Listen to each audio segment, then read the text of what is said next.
Okay, and welcome while we read about Transcendentalism. And Transcendentalism was a philosophical movement that developed in the late 1820s and hit its peak mostly in the 1830s. So, Transcendentalism was based on the idea that in order to understand the nature of reality, one must first examine and analyze the reasoning process which governs the nature of experience.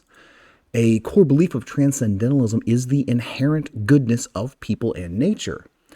Followers believe that society and its institutions have corrupted the purity of the individual, and they have faith that people are at their best when truly self reliant and independent.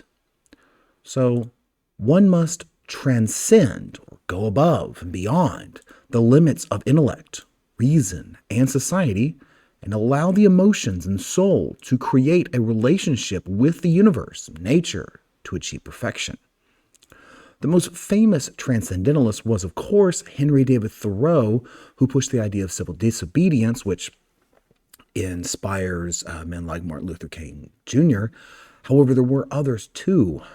You have Ralph Waldo Emerson.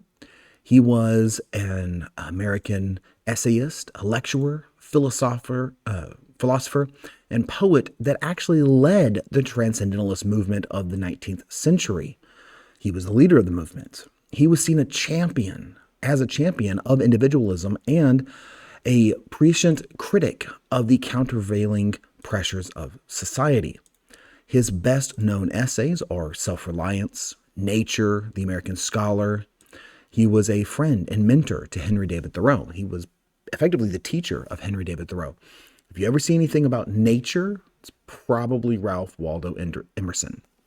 Literally wrote an essay on nature from a transcendentalist perspective. Then you have Emily Dickinson.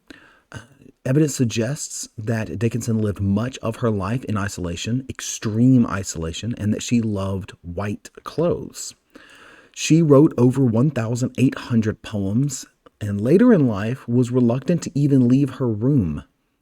Most of her friendships were maintained through letters. Many of her poems dealt with the themes of death and immortality, two recurring topics in letters to her friends.